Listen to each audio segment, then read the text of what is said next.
বিশেষজ্ঞদের মতে বৈশ্বিক তাপমাত্রা বৃদ্ধি আর জলবায়ু পরিবর্তনের কারণেই বাড়ছে বজ্রপাত। মার্চ থেকে মে এবং অক্টোবর থেকে নভেম্বরের মধ্যে আমাদের দেশে সবচেয়ে বেশি বজ্রপাত বা বজ্রঝড় হয়ে থাকে। বর্তমানে আমাদের দেশে বজ্রপাতে মৃত্যুর হার অনেক বেড়েছে। আবহাওয়া অধিদপ্তর এখন তাদের পূর্বাভাসে বজ্রঝড়ের কথা বলে। দাদু, বজ্রপাত প্রতিরোধের কি কোনো উপায় নেই?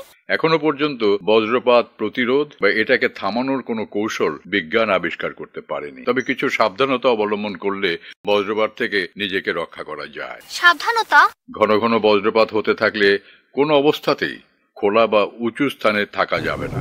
কোথাও বজ্রপাত হলে উঁচু গাছপালা বা বিদ্যুতের খুঁটির নিচে আশ্রয় নেওয়া যাবে না। ধান ক্ষেত বা বড় মাঠে থাকলে তাড়াতাড়ি নিচু হয়ে যেতে হবে। বজ্রপাত হওয়ার উপক্রম হলে কানের আঙুল দিয়ে চোখ বন্ধ করে নিচু হয়ে বসতে হবে, কিন্তু মাটিতে শুয়ে পড়া যাবে না। বাড়ির ছাদ কিংবা উঁচু কোনো স্থানে থাকলে দ্রুত সেখান থেকে নেমে যেতে হবে। সবচেয়ে ভালো হয় কোনো একটা পাকা দালানের নিচে আশ্রয় নিতে পারলে। বজ্রপাতের সময় বাড়িতে থাকলে জানালার কাছাকাছি থাকা যাবে না।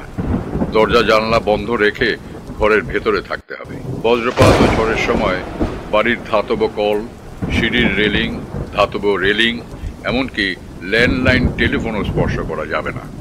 বজ্রপাতের সময় বৈদ্যুতিক সংযোগযুক্ত যেমন টিভি, ফ্রিজ, কম্পিউটার জাতীয় যন্ত্রপাতি সুইচ বন্ধ করে এগুলোর প্লাগ খুলে ফেলতে হবে। বজ্রপাতের আভাস পেলে আগেই এগুলোর প্লাগ সম্পূর্ণ বিচ্ছিন্ন করতে হবে। অব্যবহৃত যন্ত্রপাতির প্লাগ খুলে রাখতে হবে। বজ্রপাতের সময় গাড়ির ভেতরে থাকলে সম্ভব হলে গাড়িটি কোনো কংক্রিটের ছাউনির নিচে আশ্রয় নিতে হবে। গাড়ির ভেতরের ধাতব বস্তু বা গাড়ির কাজ স্পর্শ করা থেকে বিরত থাকতে হবে। বজ্রপাতের সময় নদী, পুকুর, জলাবদ্ধ কোনো স্থানে থাকা যাবে না।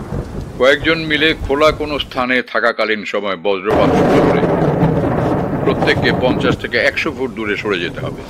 বজ্রপাতের সময় চামড়ার ভেজা জুতা বা খালি পায়ে থাকা খুবই বিপজ্জনক। এই সময় বিদ্যুৎ অপরিবাহী রাবারের জুতো ব্যবহার করতে হবে। হঠাৎ করে যদি চুল খারাপ হয়ে যায়, ত্বক শিরশির করে বা বিদ্যুৎ অনুভূত হয়, আশেপাশের ধাতব পদার্থ কাঁপতে থাকে বা ক্রিং ক্রিং শব্দ যদি কানে আসে, তবে বুঝতে হবে আশেপাশে বা এখানেই বজ্রপাত হবে।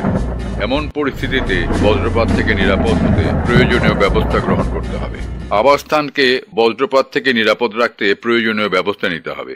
এজন্য আর্থিং সংযুক্ত রড বাড়িতে স্থাপন করতে হবে। এক্ষেত্রে দক্ষ ইঞ্জিনিয়ারের পরামর্শ নিতে হবে।